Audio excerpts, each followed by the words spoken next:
nothing.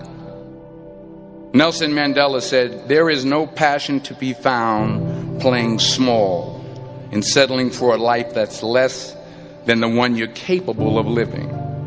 Now, I'm sure in your experiences in school and applying to college and picking your major and deciding what you want to do with life, I'm sure people have told you to make sure you have something to fall back on. Make sure you got something to fall back on, honey.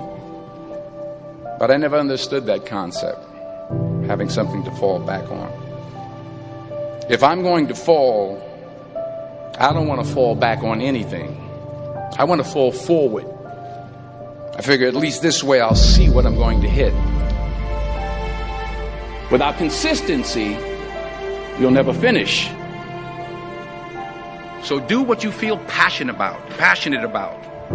Take chances. Don't be afraid to fail. There's an old IQ test, was 9 dots. And you had to draw 5 lines with a pencil within these 9 dots without lifting the pencil. The only way to do it was to go outside the box. Don't be afraid to think outside the box. Don't be afraid to fail big, to dream big. But remember, dreams without goals are just dreams. Reggie Jackson struck out 2,600 times in his career, the most in the history of baseball. But you don't hear about the strikeouts. People remember the home runs. Fall forward. Thomas Edison conducted 1,000 failed experiments. Did you know that? I didn't know that. Because the 1,001st was the light bulb. Fall forward. Every failed experiment is one step closer to success. You've got to take risks, and I'm sure you've probably heard that before, but I want to talk to you about why that's so important. You will fail at some point in your life. Accept it. You will lose. You will embarrass yourself. You will suck at something. There's no doubt about it. And I know that's probably not a traditional message for a graduation ceremony, but hey, I'm telling you, embrace it, because it's inevitable.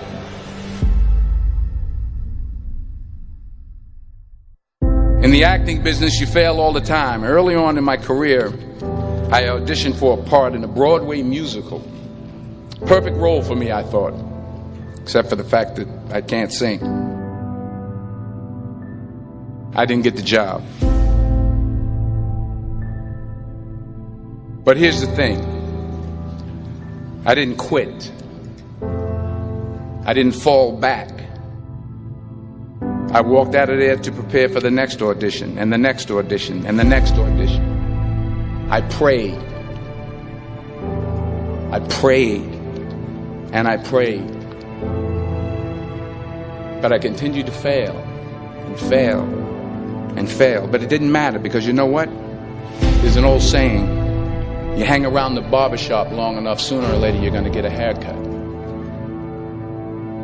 So you will catch a break, and I did catch a break.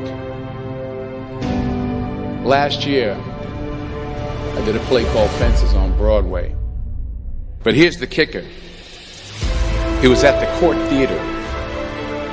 It was at the same theater that I failed that first audition 30 years prior. The point is, every graduate here today has the training and the talent to succeed. But do you have the guts to fail? If you don't fail, you're not even trying.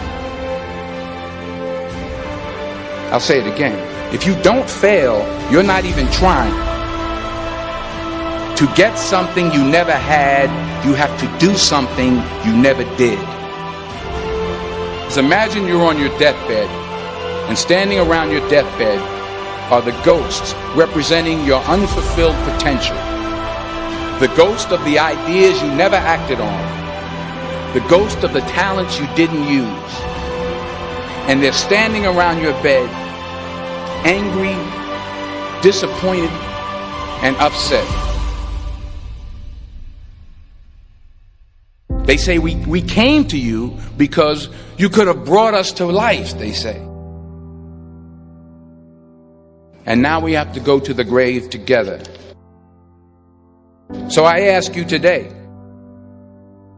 how many ghosts are going to be around your bed when your time comes?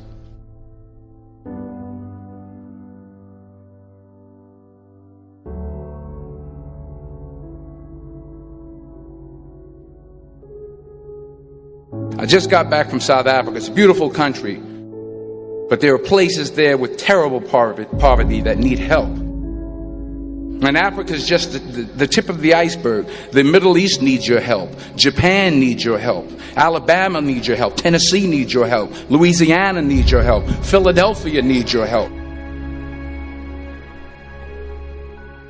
The world needs a lot, and we need it from you. We really do. We need it from you young people. I mean, I'm not speaking for the rest of us up here, but I know I'm getting a little grayer.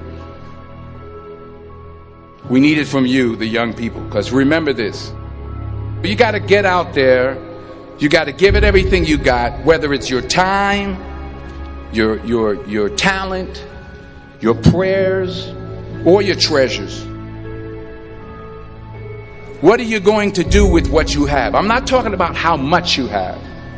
Some of you are business majors. Some of you are theologians, nurses, sociologists. Some of you have money. Some of you have patience. Some of you have kindness. Some of you have love.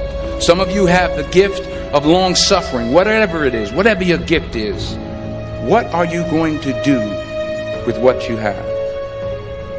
All right, now here's my last point about failure. Sometimes it's the best way to figure out where you're going.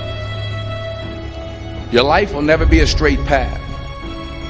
I began at Fordham University as a pre-med student. I took a course called cardiac morphogenesis. I couldn't read it, I couldn't say it, I sure couldn't pass it. So then I decided to go into pre-law, then journalism. And with no academic focus, my grades took off in their own direction. I was a 1.8 GPA. And the university very politely suggested that it might be better to take some time off. I was 20 years old. I was at my lowest point. And then one day, and I remember the exact day, March 27th, 1975, I was helping my mother in her beauty shop. My mother owned a beauty shop up in Mount Vernon. And there was this older woman who was considered one of the elders in the town. And